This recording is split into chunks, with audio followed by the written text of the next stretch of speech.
ცხოვრობ 5 წელიწადია ავტოფარეხში. დავკარგე ყველაფერი. ცხოვრება, ქონება ამ გაუსაძილსმა პირობებმა ყველანაირ დამჩაგრა და ყველანაირად გამანადგურა და ჯანმრთელობაც წამართვა. გავხდი ონკოლოგიური ავადმყოფი. ბევრჯერ მივაკითხე ამ 5 წლის მანძილზე განცხადებების წერდი მერიაში, მაგრამ უშედეგოდ ჩემთვის ბინარსადან არაფერი არ იყო, რომ რაღაცით დავეკმაყოფილე თან სადმე რამე ყოფილიყავი.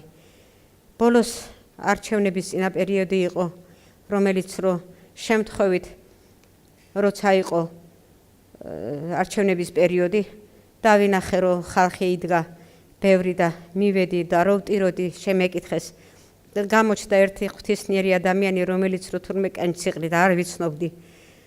ეს იყო თარა შურღაია, რომელიც ბევრი რაღაცებს შემპირდა, და მე კიდე იმედი არ მქონდა, რომ გააკეთებდა ამას, მაგრამ ყველაფერს ამ ჩემი გამგეობის, დიდუბეჩუღურეთის გამგეობიდან ირმა კარგი ქალბატონი თავისი თანამშრომლებთან ერთად დიდ მადლობას ვწირავს ყველას, რომ წამლებითაც ყველაფრითაც მეხმერებიან და ბინასაც რაღაც ქირით მაინც გადამიყვანონ, რახან ავადმყოფობა ასეთი მაქვს, რომ ცოტა ხანს მაცოცხლონ და არ მომკლან.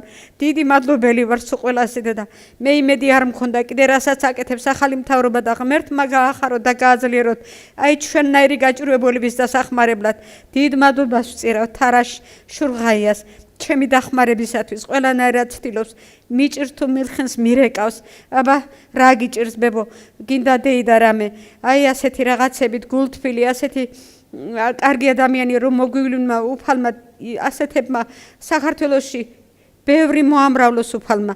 აი ასეთი ცხოვრება დედა არავინ არ იცის ვის დღე რა მოელის და როგორი იქნება საბოლოო ცხოვრება. ამას არ მოველოდი, მაგრამ იმედი მაქვს და იმედით ვიცოცხლებ. ეხლა ნამდვილად არ მოვკვდები, რომ ასეთი ხალხი უკვე გამომიჩნდა ჩემ ფარველად.